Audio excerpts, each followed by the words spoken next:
Okay, so what we just executed was mantra meditation.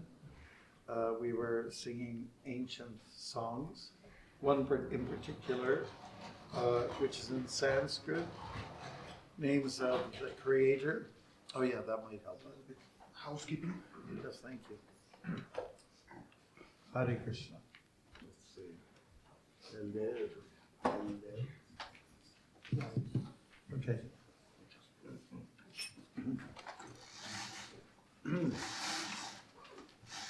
That fun little thing that we just did is called mantra meditation. And it is, with our singing and dancing, we are connecting with something greater than we find in this world. And that is Krishna, the creator, who's all attractive. That's the meaning of the word Krishna, the all attractive one. And by singing like this, which is all attractive, we get happy. And that's the purpose. Everybody wants joy, and everybody wants happiness. We got off our chairs because it's a good workout, and you don't have to go to the gym.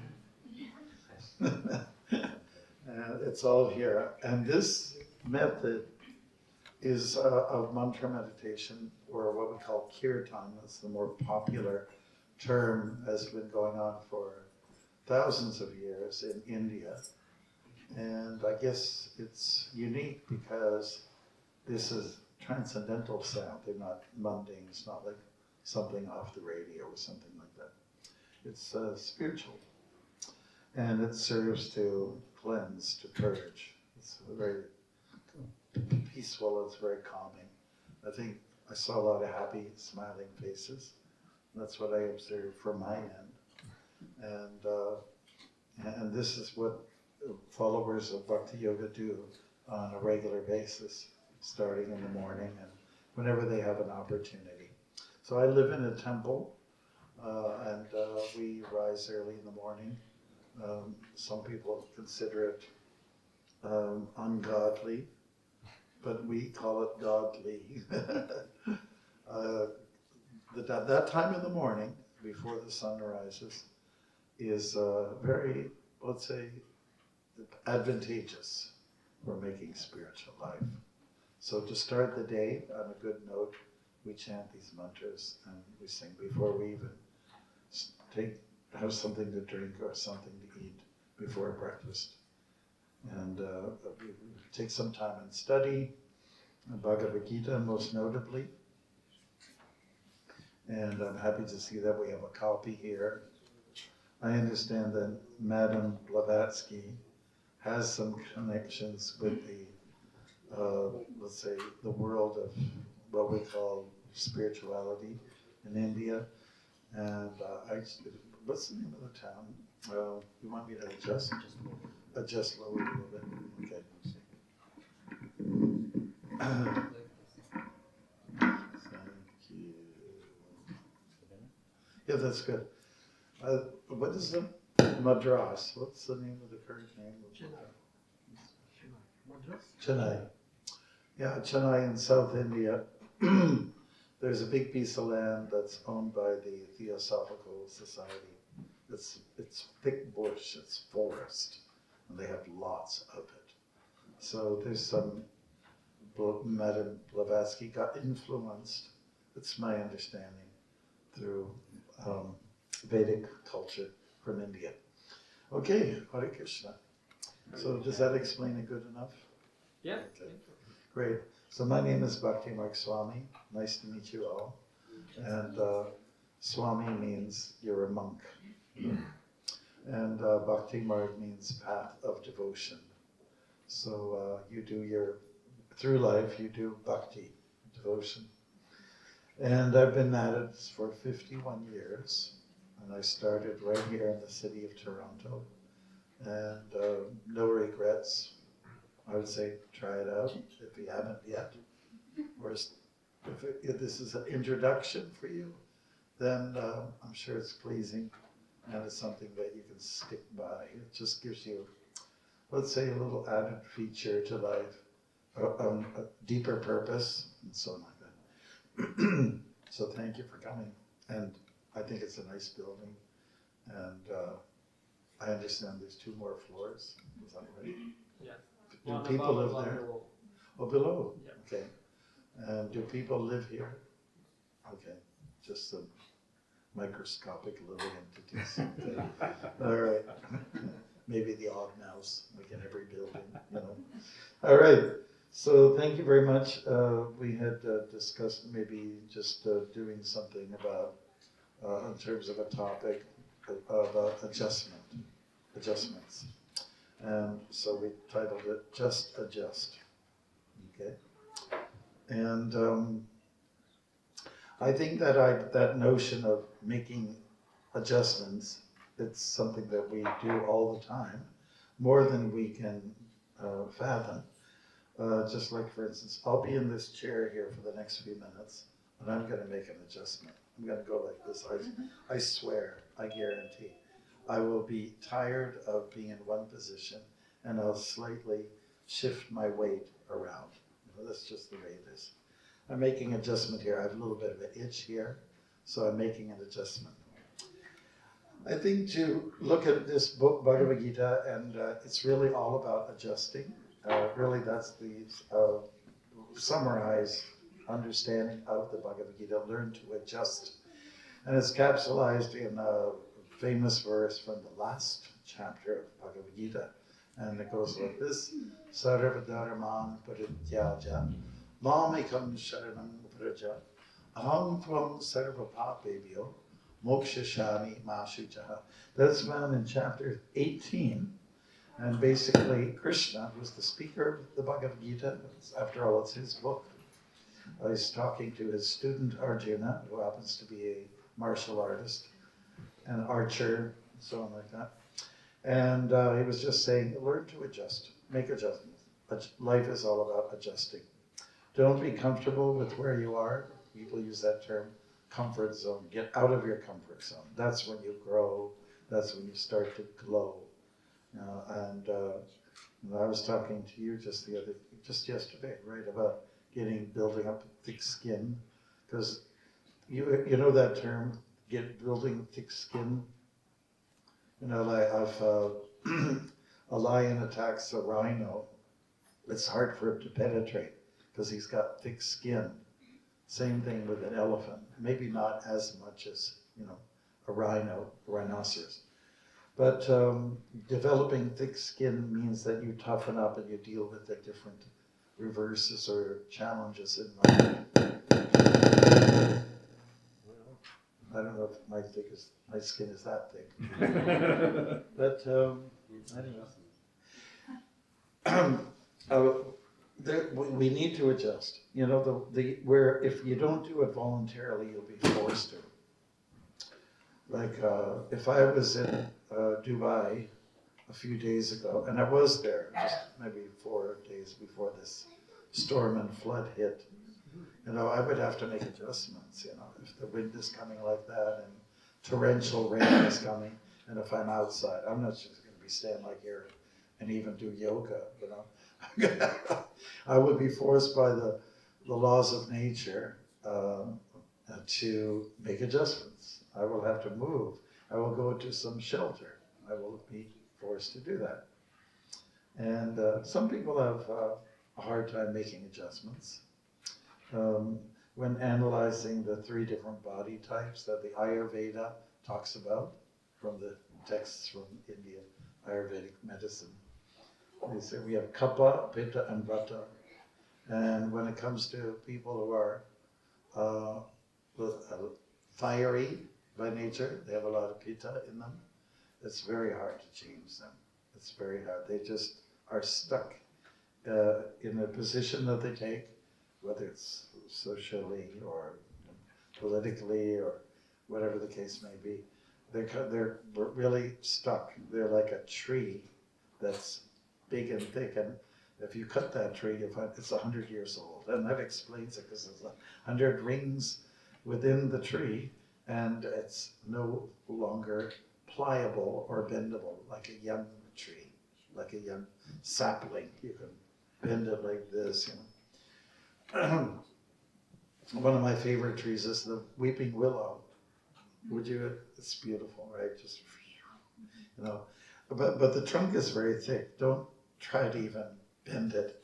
But the branches that offshoot from it are very pliable, you know. So that's one example. So for people who are a little bit stuck in their ways, you might not bother with them, or if people have attachments towards each other, if you want to change attitudes, you'll have to go to somebody else. You know, maybe people who are Vata folks, they've got a lot of movement of air in their body, and they tend to bend a lot, more than they need to. That's usually advised. You take the kind of food that will anchor you more. That people who are in the other category, in the Kapha category, they have a lot of water and sort of earthy type people. They are kind of very fixed in some ways.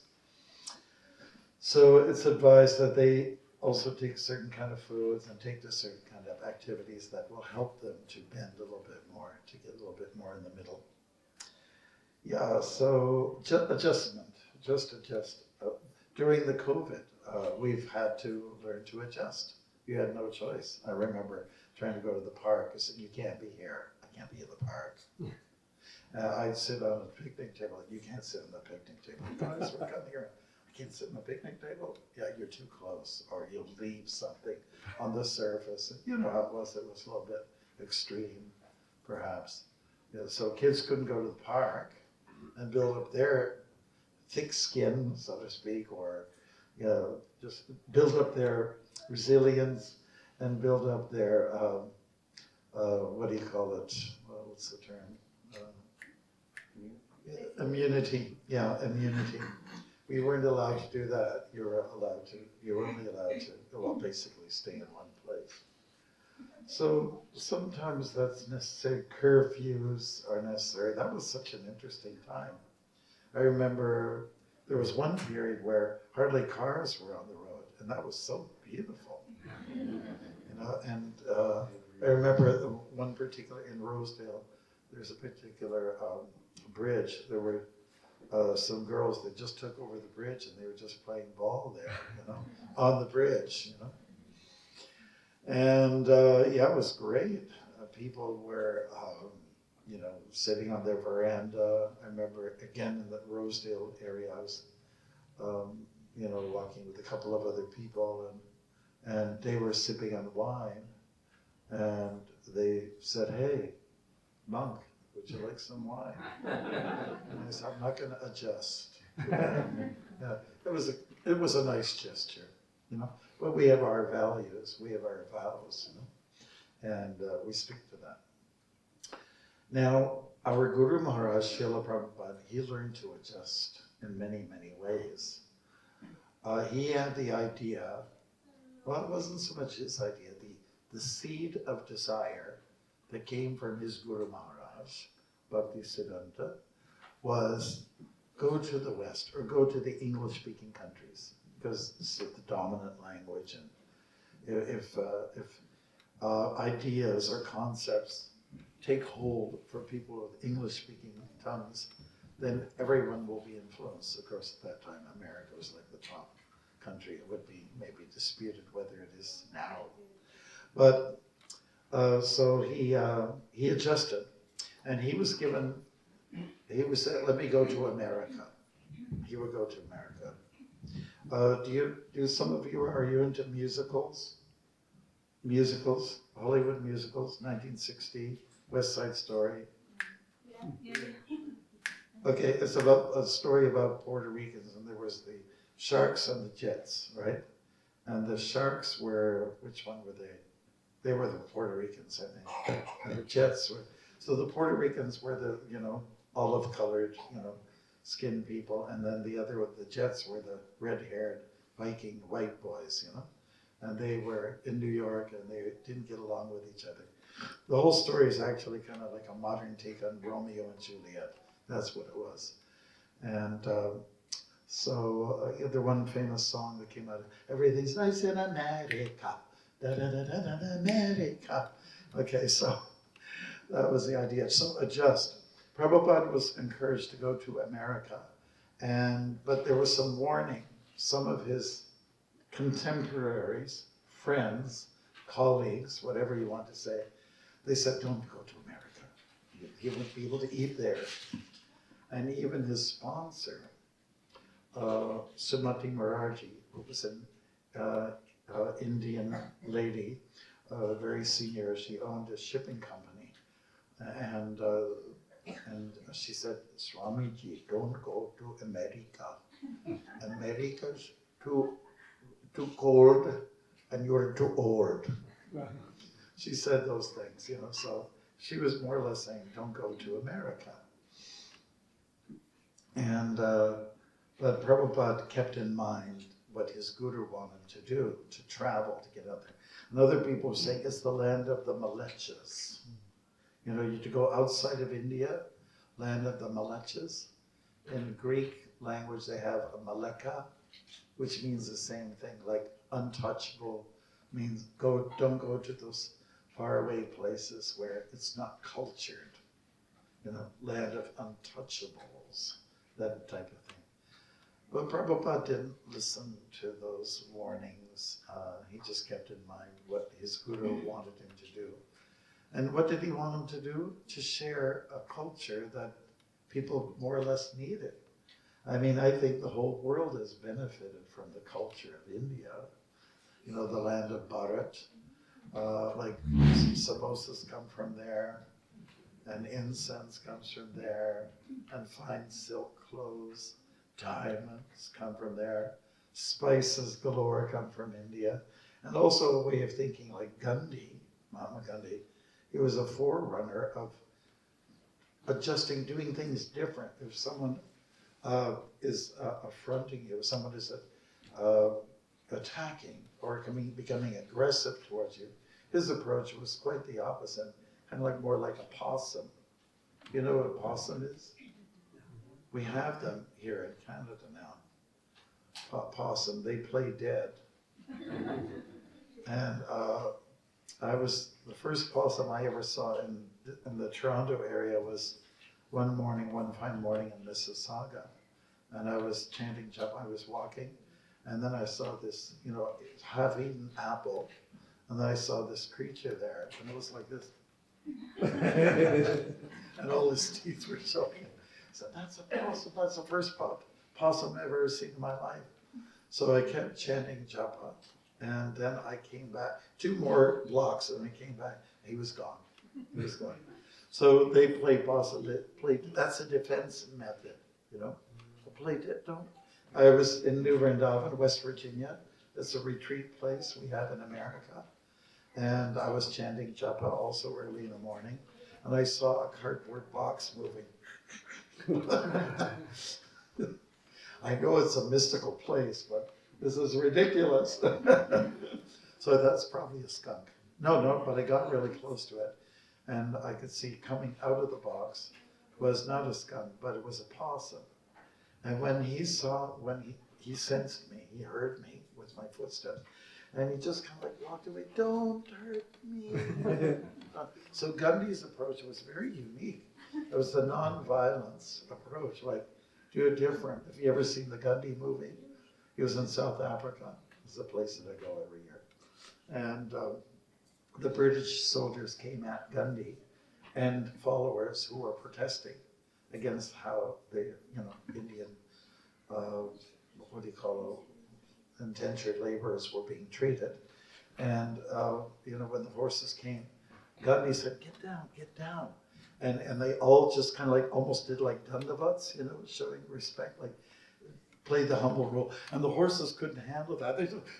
They reared up and they backed off. So playing a humble role, or like taking the peaceful approach, has its merit, So the whole world got affected by Gandhi's way of doing things. And of course, he learned it from his predecessors.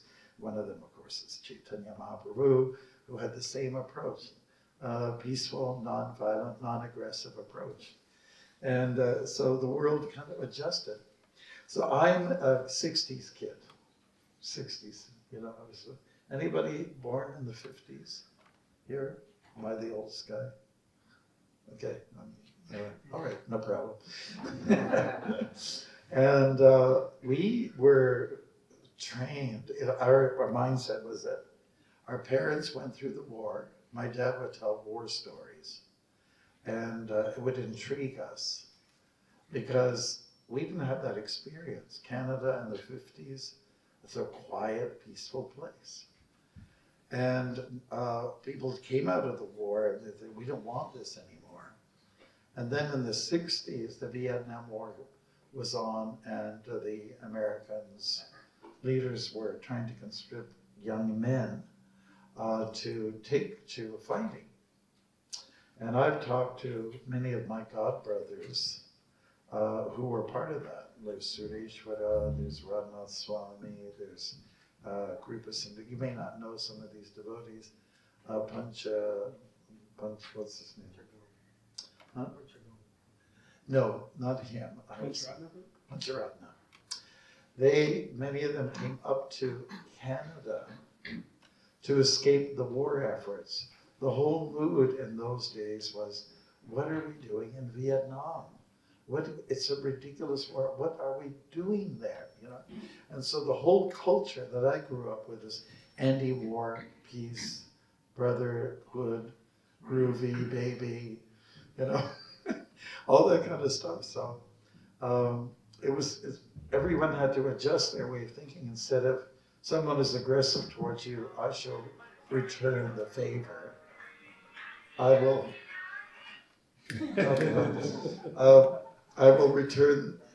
reciprocate, and I will be aggressive too. And I had to adjust. We had one girl who stayed in our temple. She had, she had some of those attacks. What do you call that when you get seizures? She was like possessed? No, she wasn't possessed.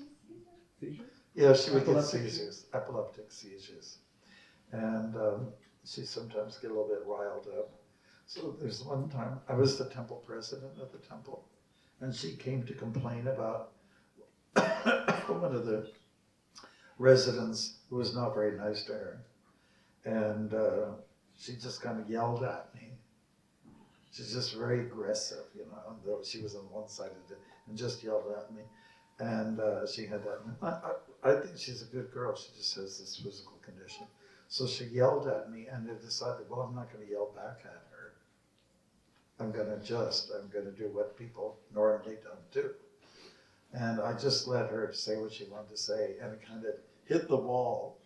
Like, she was there, and the desk is here, I'm sitting here, and she threw everything at me, and I kind of let it go, like I was like a transparent medium, and it hit the wall, and it kind of bounced back to her, and it sounded pretty nasty, you know, like if you record yourself.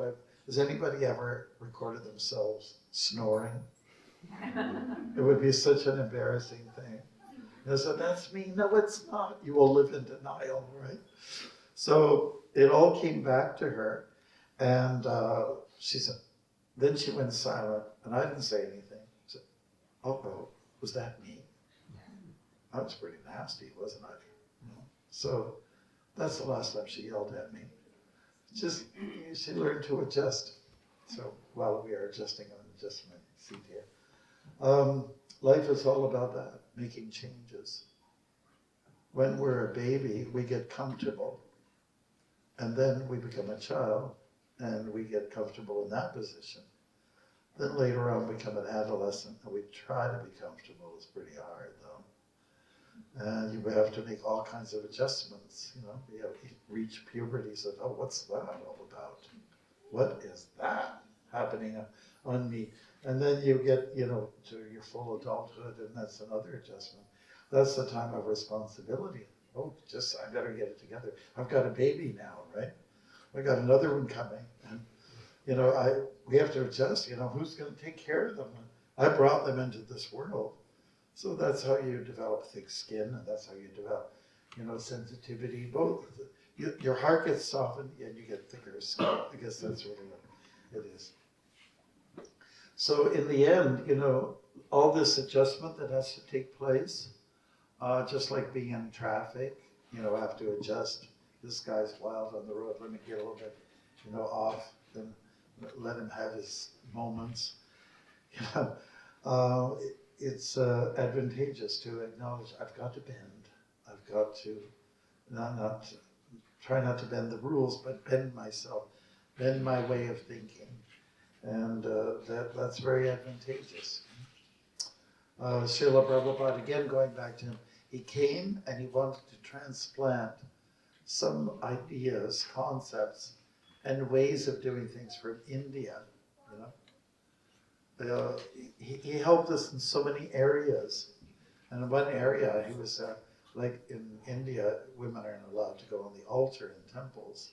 But he said, okay, yes, okay, we do it here because here it's different. He adjusted. He made those kind of moves because we're here in another part of the world. He never changed the main concepts. Krishna is God. Krishna is blue. Krishna is fun. Krishna is charming. God is playful. All this. He never changed that, But he did change some ways of doing things. He was very focused, and where he felt adjustment had to take place, he would just implement it.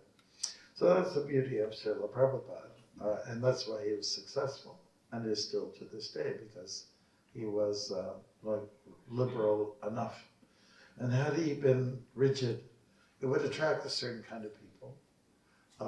Yes, he was rigid on himself, disciplined on himself, but he would not impose it on others unless if you came to him and you surrendered to him, because that's what the student does before the Guru. I surrender to you.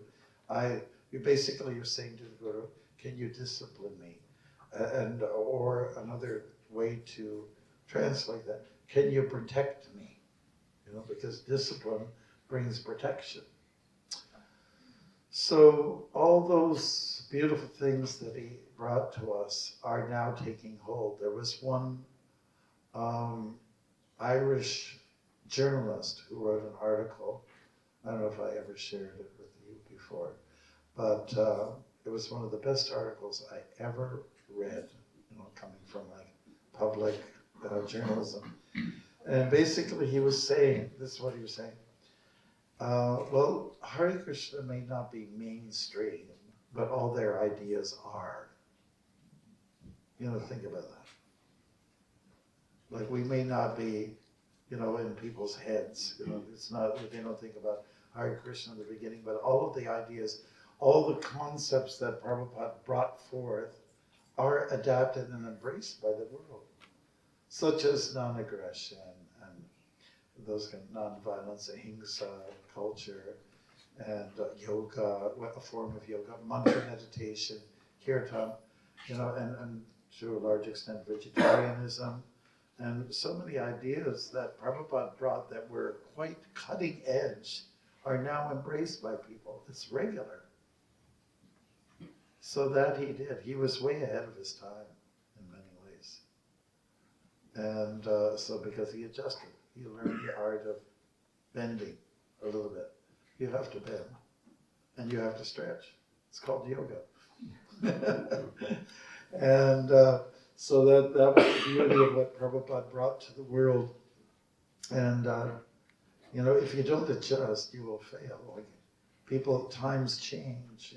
Bob Dylan wrote the song, "The Times They Are Changing." And if you don't change with the world, you'll either die, you'll go broke, your business will fail. You have to be in with the times. It's true.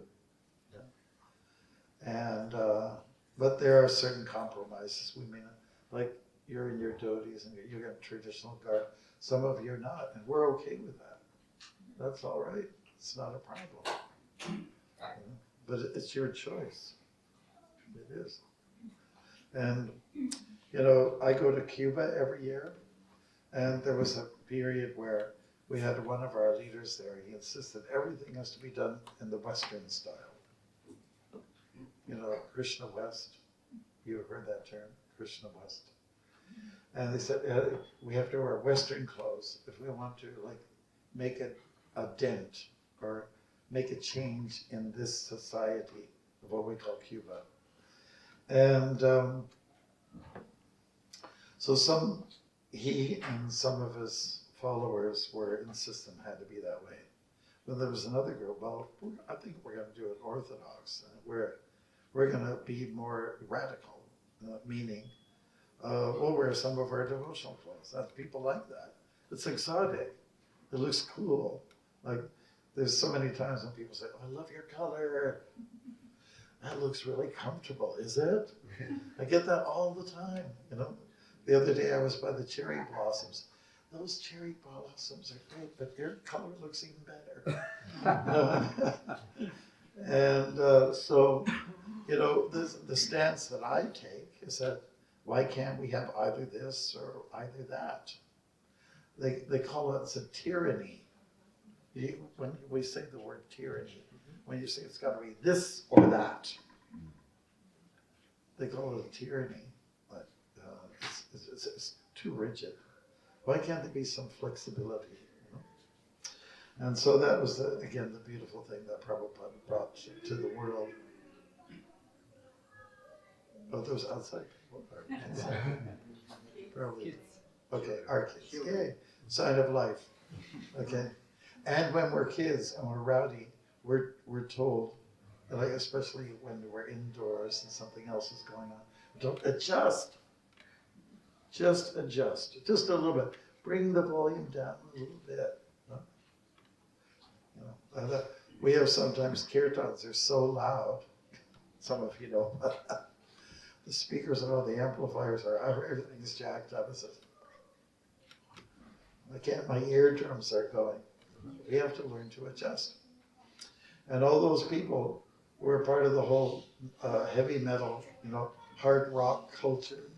A lot of them have ear problems, you know, because they went to too many concerts or they played too loud. Or what about somebody who's on, you know, motorcycle, Harley Davidson? They were real noisy. Before long, you're just going to get like this, you know, if you're exposed to it. So you have to learn to adjust. You know, you do that with the coats. You know, if it rains, you get an umbrella, you know. Or when the weather is really cold, you put on some extra layers. Adjustment must be there. And so I get like the topic, what we're dealing with here is learn to flex, learn to curve, learn to bend a little bit like that.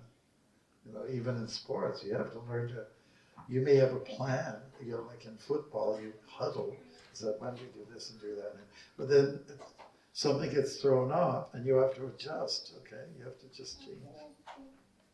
One of our favorite pastimes in the summer, I just came from Mauritius, and we go into the ocean. They have fabulous beaches there. And we just go into the ocean, and we go about, you know, waist high or a little bit more up to the you know, chest level. And we bring in a volleyball, and we just like volley it up in the water and try to get off the water 108 times. You know? So, and anybody who fails, we splash them to death. But it's a great thing because you have to, we always say volley, you know, to have control of the ball, you must use two hands. And then usually the younger men that are in our circle, they want to, I'm going to macho it. I'm going to, you know, we're going to, you just use one, and that goes way off kilter. And then, okay, if it does, and it's coming at you real fast, the ball, you have to adjust. I didn't expect that. You try to save the day. So life is all about adjusting. And when the snow comes out, you got to get your shovel if you want to get out of the driveway. So learn to adjust. That's all. And even with our stubborn mindsets, and we are stubborn, you know, stick to our guns. No, I believe in this. You know, why don't you hear the other side? Someone else is going to have a different idea. Maybe it's a better idea. So listen, and perhaps they do have a better idea. Isn't it Ford that's got the better idea? You know, the company, Ford Motor Company, Ford, because that was their motto, Ford has a better idea. Okay, but then other people might have better ideas also, and the whole auto industry has had to adjust. So going back to the final conclusion of the Bhagavad Gita, Krishna is saying, you may have trust and full faith in your particular idea of what life is all about, but maybe you have to surrender and adjust your way of thinking. So Krishna is just telling us, make some changes, make some adjustments, and bend a little bit. And if you don't bend, you'll snap. Something will break. And finally, I'll just give another example practically. I was in Saskatchewan, my first time in the winter in Saskatchewan, Saskatoon. And it's an amazing place because they have blue skies and the sun is out and there's snow everywhere. And it's absolutely beautiful and bright and optimistic, but it's super cold, 40 below, 50 below. Some of you come from Russia, places like that, or Ukraine, I guess. So anyways, I remember I was driving, those are the days I was driving. Got into it, it was hard to get the key to move, and I got in finally, and I sat on the seat. And it was like, it almost broke in half. It was brittle. It was brittle. So that's what happened. Don't snap. That's a term you may use. Do not snap, meaning don't crack. And that happens sometimes when we're too rigid about certain issues. So let us be flexible. Let's bend. Let's roll with the punches. If someone's punching you, you see it coming at you. So I'll get close to him. Then definitely your jawbone will be broken. So if you are, and they say that about driving too, you know, if you are slipping, just let it go. Don't try to fight it because you can, let's say, roll over. And then you might be a statistic. Yes. So thank you. We're just looking at that. Are we doing okay right now? Yes, it's fine. It's okay. So maybe it would be a good idea to adjust things just a little bit and just ask for your questions. Would that be a good idea? Yes. Okay, great, thank you. All right, yes, for book. Checklist. I love it. I have a question for newcomers, maybe if you Okay. will answer it. All the living beings in this material world are adjustable. Adjust for the circumstances they are with or with. But how and why we have to adjust for the Krishna consciousness, adjust our life for the spirituality. Mm. Why should we do it? Well, you know, what is life's And purpose? how? What is life's purpose all about?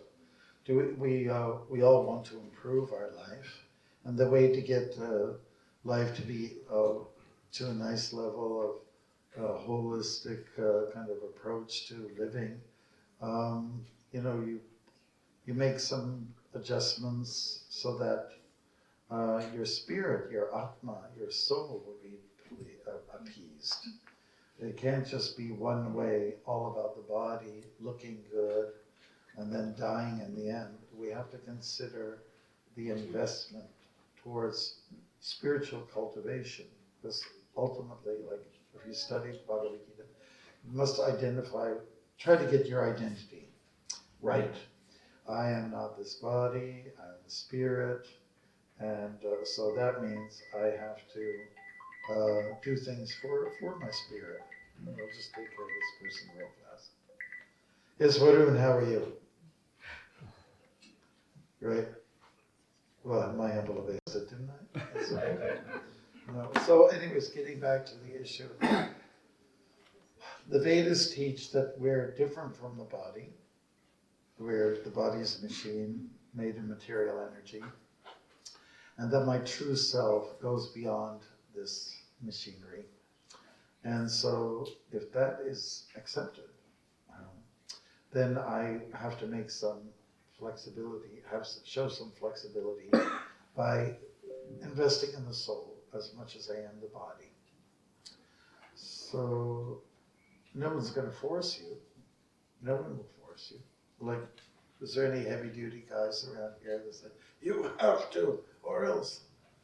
No, it's just kind of up to your, we do our presentation here. You could take it or leave it. If you take it, you don't have to take it wholeheartedly. Take your time with it. Take baby steps with this. But at least explore it. We would always encourage that. And none of us are going to say, if you don't follow the Bhakti Yoga path or the path of Krishna, you'll go to the flames. You go to the flames of hell. We're not going to say that.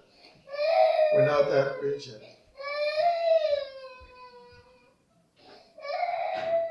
She made an adjustment. She went from this. Had to, forced to, right?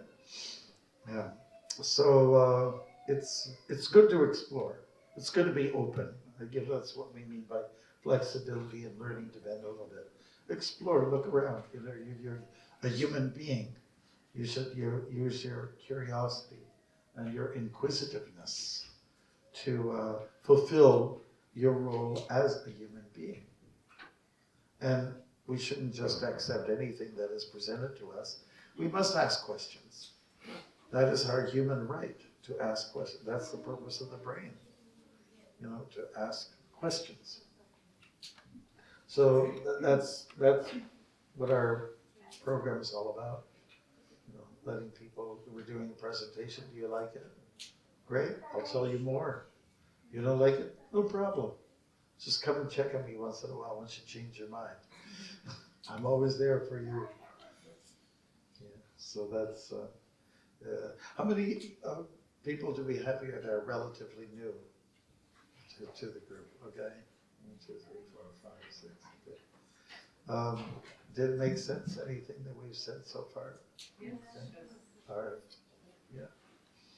So just adjusting is the topic, and it's just something that we need to do. If I'm walking down a forest trail and I see a grizzly coming towards me, I'm going to make some adjustment. I'm not going to try to confront him. I'm going to make an adjustment. I might just kind of like walk off the trail, and I won't run, but I might just stand my ground and, just say, you don't bother me. So always it's like that. It's required for us to bend and, be like a blade of grass, be like the wheat. When the wind comes and blows, let it blow. Okay. Any other questions from our newer group? Anyway. Yes. Hi, sorry, I've always wanted to know, why is Krishna always represented blue?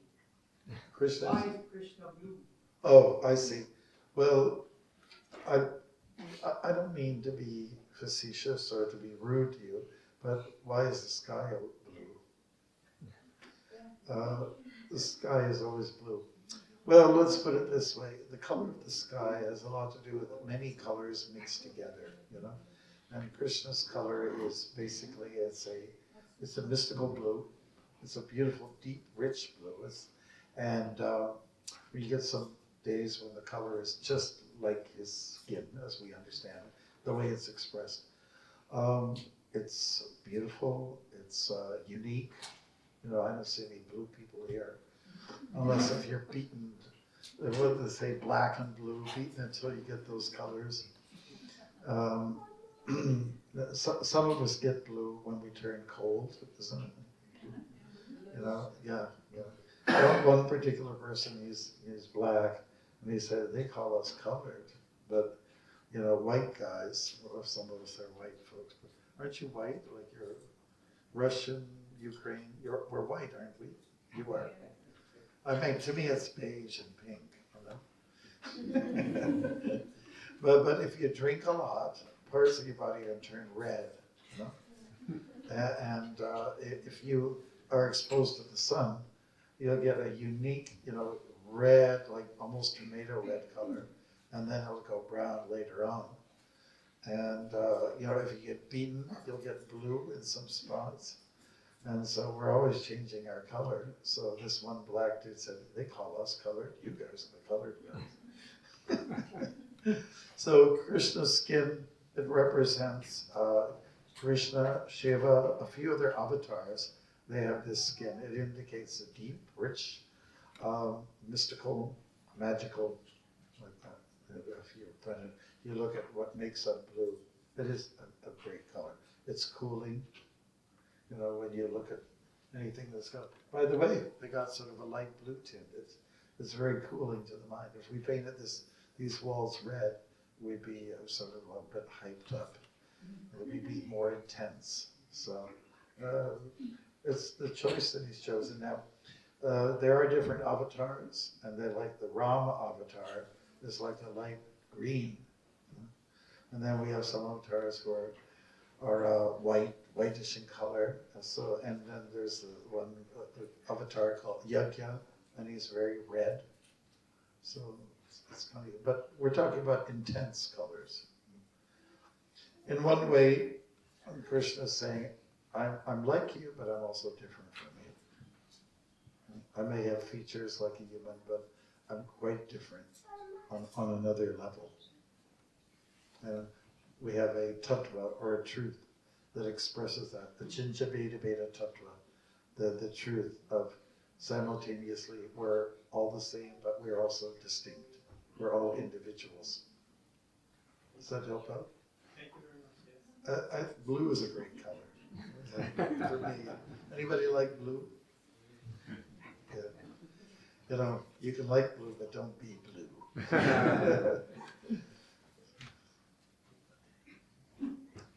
Anybody else? Yes. What is the best way to make adjustment for a person who is very pitta? Pitta.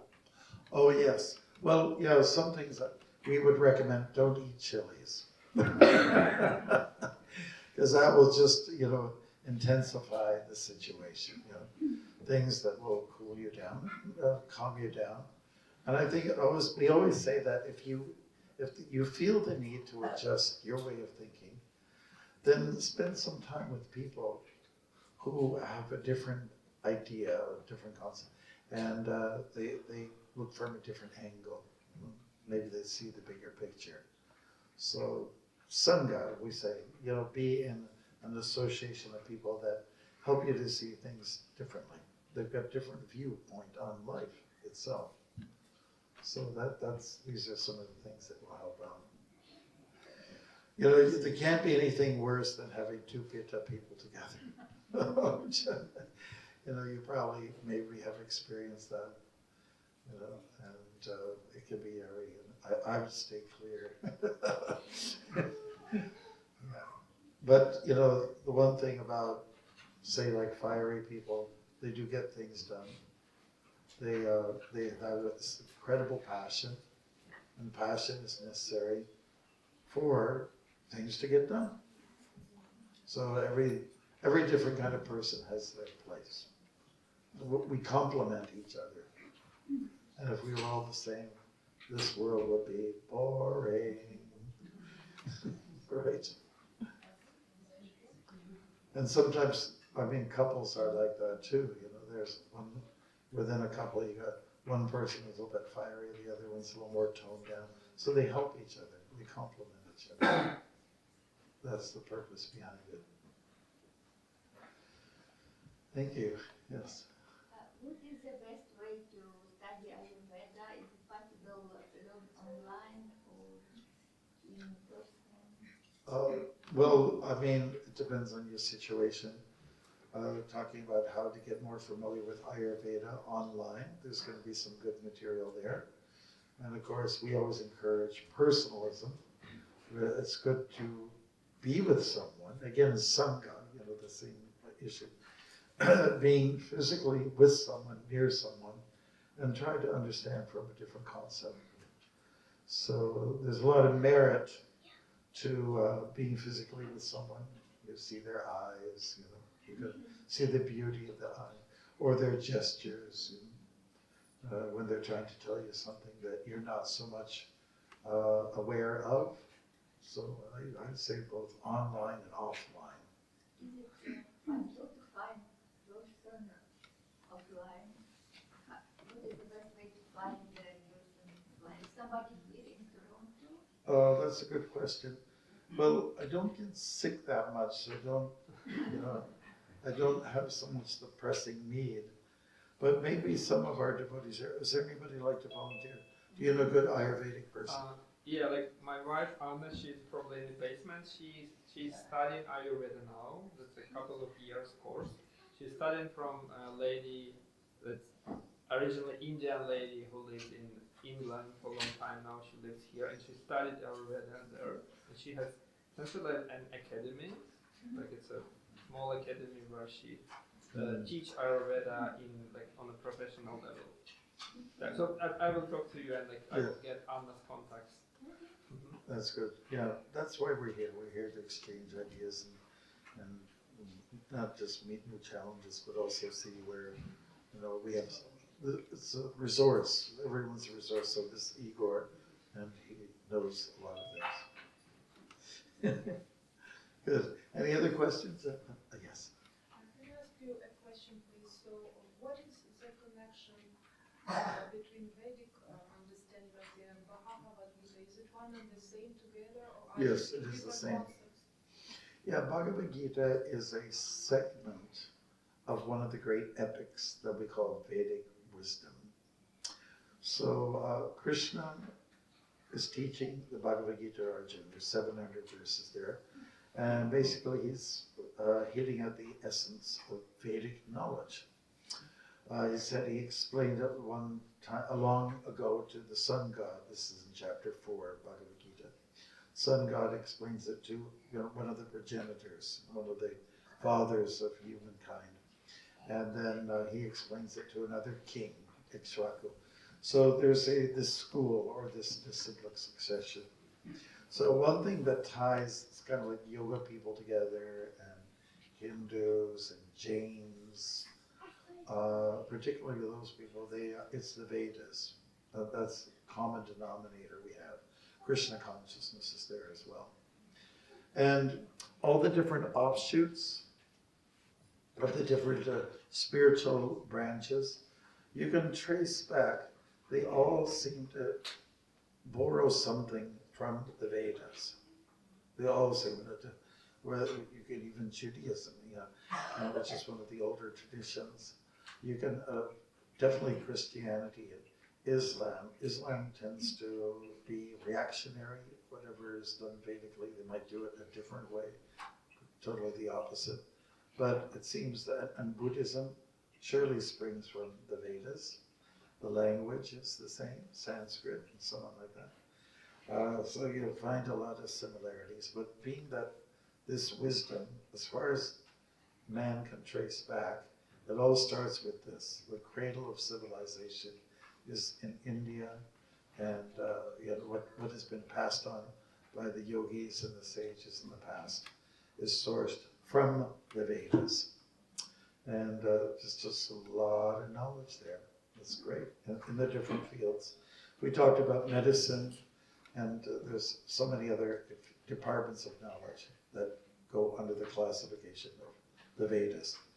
Vedas means, it comes from the word vid, to know. This is referring to wisdom. And that has no, let's say, designation or denomination. It's not relating to one particular religion, even. It's wisdom is wisdom. We're just talking about truth, which everyone should resonate with everybody. Truth, common sense. We sometimes say common sense. It's for everybody. So Vedas is a different book, right? Well, when we talk about the Vedas, there's just so many different. There's the Puranas. They're ancient texts, so it goes way back. The Vedas is the umbrella of all this wisdom, that with its all of its different departments of knowledge. So it's very vast. It's like an ocean. It's very, very vast, very voluminous. But in our tradition, we concentrate on the bhakti side of things. Bhakti is the essence of it all. In fact, I'll give you another Sanskrit verse from the Gita. Vedaischa sarvaya aham eva vidya vedanta kurid veda eva chaham. That means, what do you learn from the Vedas? Well, you learn about what is life. You learn about the source. You know, the source behind the force. People like to look at the force, maybe the force be with you. But then basically it was what about the source? Where did the force come from? So the Vedas point to the source. I quoted that particular verse, 15:15. Get to know, the purpose of the Vedas is to know where it all came from. Here's another nice analogy. If you really want to know who your father is, in case you're disconnected from your father, you check with your mother. Unless if she's been with lots of people, then it may not be known. A funny joke I just heard the other day. Not so long ago, every father had about 4 or 5 children. Now every child has 4 or 5 fathers. So the culture is changing. It's adjusted. Maybe not in the best way. So you want to know who your dad is, then ask your mom. She probably knows. And so if you want to know what the source behind this force, then check with the Vedas, because the Vedas is your mom. If you want to find out who the dad is, the source of this world. Yeah, somebody said Krishna. Okay. But thank you. These are wonderful questions. They really are. Anything else? Any other? Yes. Okay. Well, you fight over it. Okay. Krishna, first, thank you so much for this wonderful class. You were speaking about adjustment, and I have a question related to adjustment of our spiritual life in our daily life. We have a lot of aspects in our daily life, and in particular, I have a question related to our work life at our workplace. You mentioned that being spiritual means being peaceful and all that stuff, but what if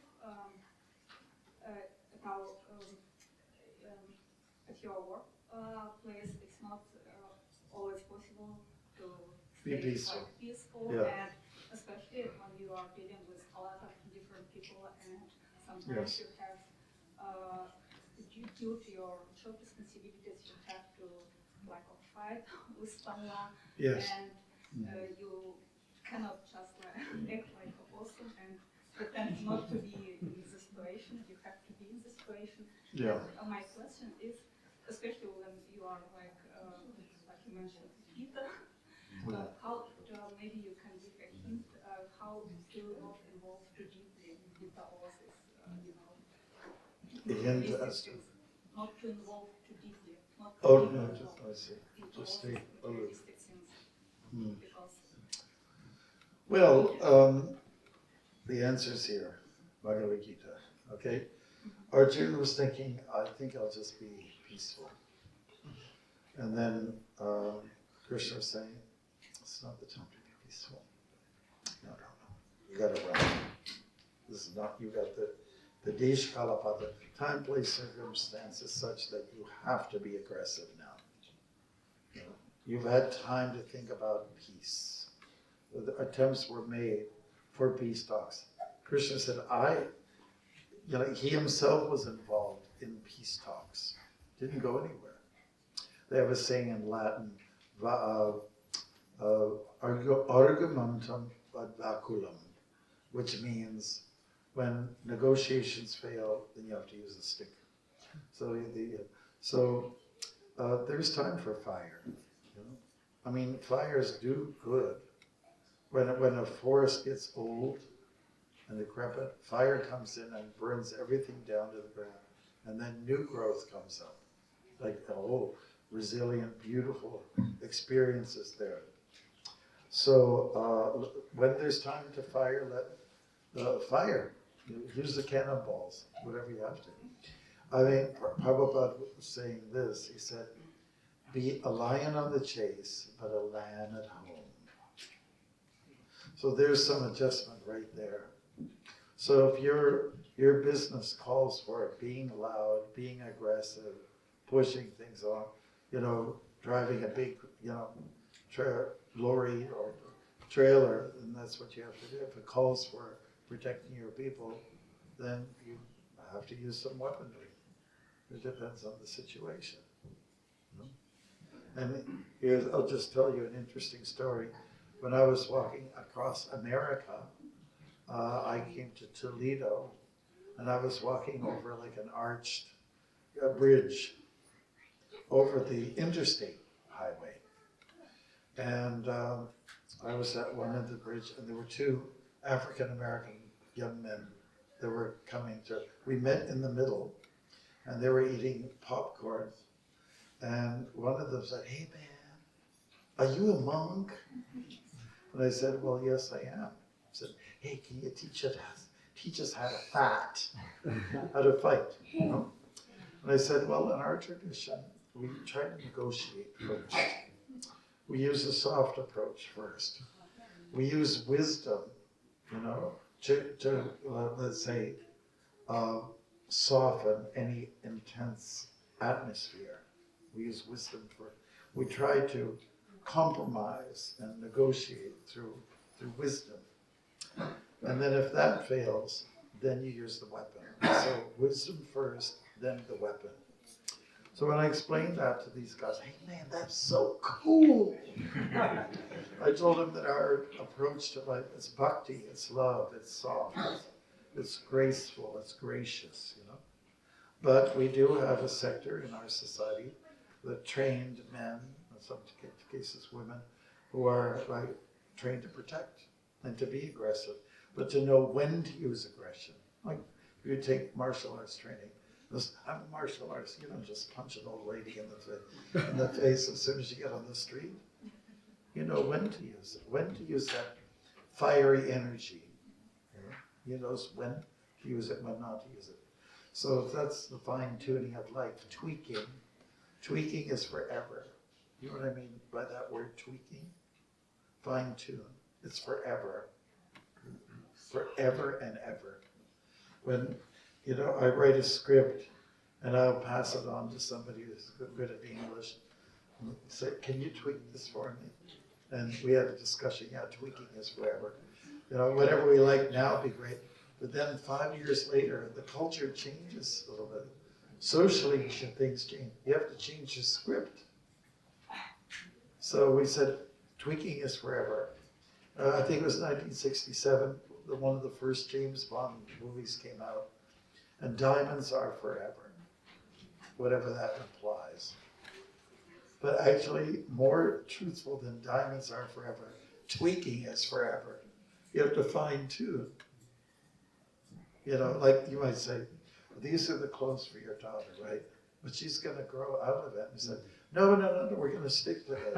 You're not going to be flexible. She's going to grow out of it, and you have to adjust. You have to get more material, more cloth. So there's a time and place for everything. And if you're, a police officer or security guy or something like that, it may call for it being a little bit, stern, rigid, tough, raise your voice, put that gun down, whatever it is. It depends on the job, the career. So learn to adjust. See, you can't be like a soldier You can be a soldier out there on the battle. When you come home, don't start shooting your wife full of bullets. You understand what I'm saying? It's a different ball game. And what's really nice about Krishna is that he's very flexible and he's very curvy.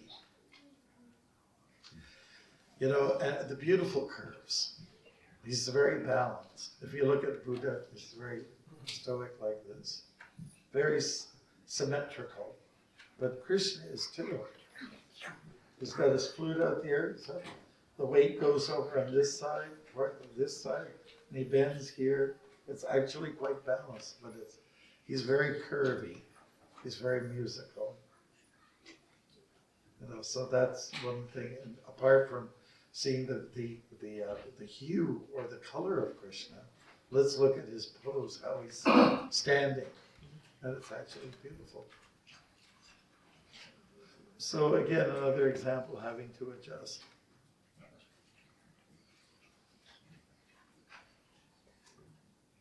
It's part of life, tweaking us forever. You had a question too. Yeah, thank you for the lecture, Maharaj. It's just So- a talk. I wanted to ask, I would like to bring spiritual advancement in my life, and probably a simple approach is just added to all this material stuff we do, to family, work, everything. But I heard from wisdom people who has wisdom, that it makes sense to put spiritual advancement in the center of the life, and then essentially adjust everything around. But how to do this without breaking all of these connections that we already built? Well, first of all, let's just go back to that point of identity. What are you? Who are you? Just be convinced, I'm not this machine. And if you just stick around for a few decades, you'll believe that isn't me. That's something else, and it's rotting now. I am the spirit within the machine. Let's just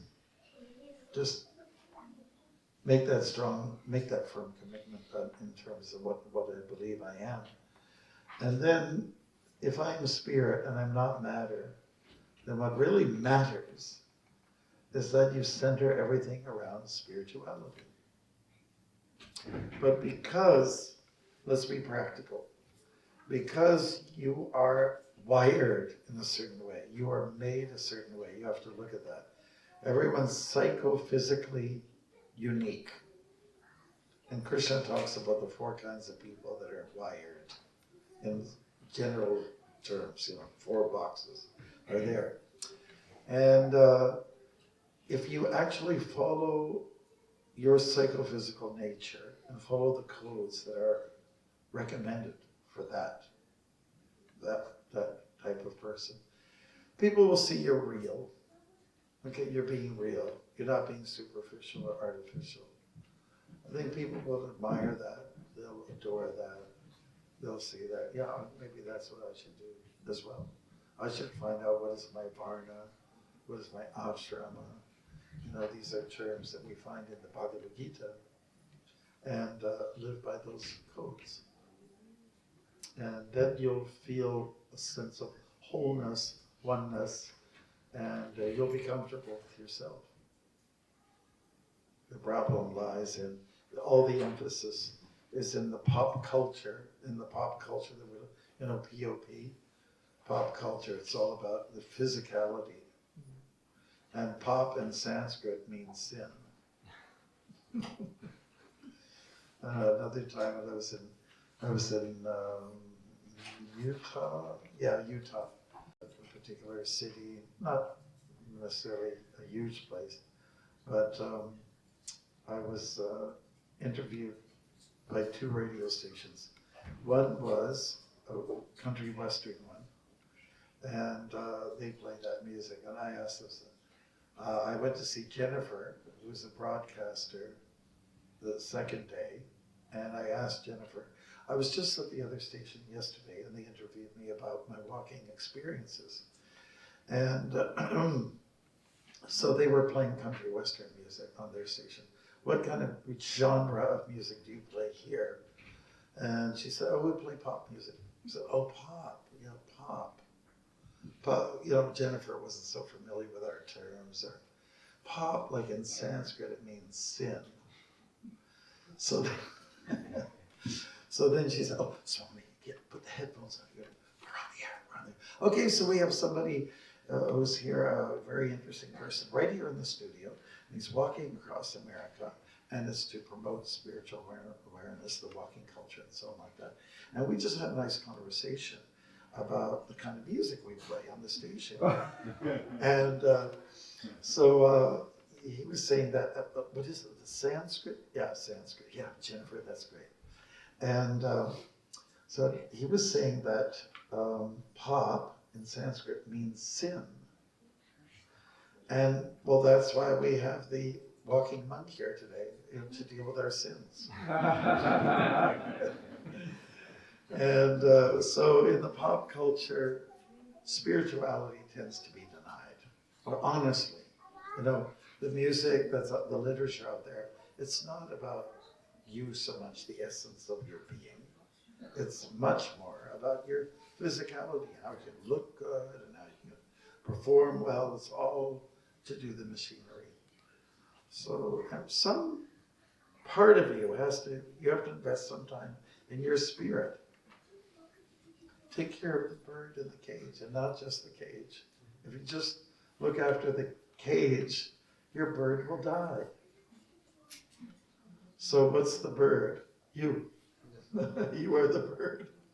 You need nourishment. You need seeds, whatever other things birds eat in that cage. Well, thank you. Thank you. Anything else, Bruce? Yes. Maharaj, there are many new people here, and may I ask you, please tell about yourself as a walking monk. Oh, So because maybe people don't know, give a few words. We don't have much time. But yeah, maybe that's very true. how many places you have been? And, Yeah. Well, I wrote a book about my walking experiences. This is available, by the way. And so I walked Canada 4 times, you know, from the east to west coast. I wouldn't dare do the northern stretch. I would start from the north where the polar bears are. And I did that to promote the walking culture and to be more of a sannyasi, like a Swami. Monks are supposed to walk and meet people. And I did the US also, and I did a few other countries. Like I was with you, and you, and you. Wasn't I in your house? When I was in Israel, I did Israel. And I just got in from the airport. Didn't I stay with you the first night? No, so we was working in short. So I can't remember. I stayed, one of you hosted me. And I said, you know, so some programs were lined up in the evening. I said, what am I going to do during the day? In the morning. I said, can we look at a map of Israel? I said, yeah, I'll say, what is the distance from north to south? And then they turn, okay, I think I'll do it. So we just decided on the spur of the moment, we'll walk it. Of course, there's the national trail in Israel, you know, and it meets up with the sea. And then we got to the Gaza Strip. And remember, said, I don't think we should walk at this. Yeah, because the next day some bomb came and killed 9 people. We just got saved. Okay, so Israel, which is very dry, Ireland, which is very wet, Guyana, which is sticky and hot, and Trinidad, and Mauritius, and the Fiji Islands. So we did these walks to get out to see the people, to meet them, so they could see us. What's a monk, you know? And it arouses their curiosity. And from the walks, we met a lot of journalists and the media, sources of media, TV, radio, and so on, like more, you know, online later on. And I did it for me. I did it for my own spiritual growth And also, I like to think that I did it for other people who might need to hear some message about spirituality. And so we had a lot of fun with it. It was a great experience, and it was it was early in January. I decided I'd do another country, so I started in Suriname. I took the first steps to do Suriname. And I did have my knees replaced because of all the walking. But I like to promote walking. We need to walk more. And that if you want to calm down your passions and your angers and whatever is, we talk about the pitta, people, fire. You want to calm it down a little bit? Walk. Walk. The best ideas, creative ideas, come up from when you're walking. There's something that the brain likes connected to the walking. It calms you down, it really does. And the philosopher Nietzsche, he said something about that. The best ideas come from when you're outside walking. And I think there's a lot to be said about walking outside, not just inside on a treadmill. Honestly. Outside. That's when you see the people. That's when you see the wind, you see the trees, you see the squirrels, you see the skunks, you see everything happening, and you see panorama, And sometimes you see accidents happening before you, especially when they say, "Is that a monk?" That happened. That actually happened once in Quebec. I was with Vedic, and there was road construction going on the one side of the St. Lawrence River, and he and I were in traditional garb, and they don't see us very often. So they were, the one guy was looking a little too long, and then another car behind, like there was a chain reaction, and I said, "VWS, I think we just better get out of here before they blame us for all the accidents."